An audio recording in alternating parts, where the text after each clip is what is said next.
Hi everyone, my name is James Millar and welcome to my course Microsoft Cognitive Services Bing Spellcheck API. I'm a freelance software developer from Bristol with a passion for the cloud.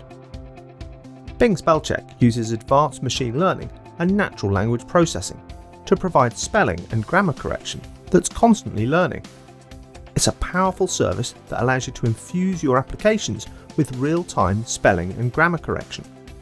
This course is a quick introduction to the Microsoft Cognitive Services Bing Spellcheck API. You should ideally have a little experience in .NET to get started. In this course, you're going to learn about the fundamental aspects of the Bing Spellcheck API, which is part of the larger Cognitive Services suite of Microsoft Azure. You'll learn the key benefits and features of Bing Spellcheck, before seeing how to set up the resources you need in the Azure portal.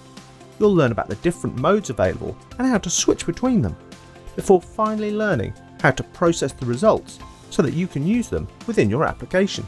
By the end of this course, you'll be fully equipped with the knowledge to add advanced, real-time spelling and grammar correction to your applications using the Bing Spellcheck API from Microsoft Cognitive Services. Before beginning the course, you should be familiar with the basics of .NET and C#. I hope you'll join me on this journey to learn about the Bing Spellcheck API with the Microsoft Azure Cognitive Services Bing Spellcheck API course at Pluralsight.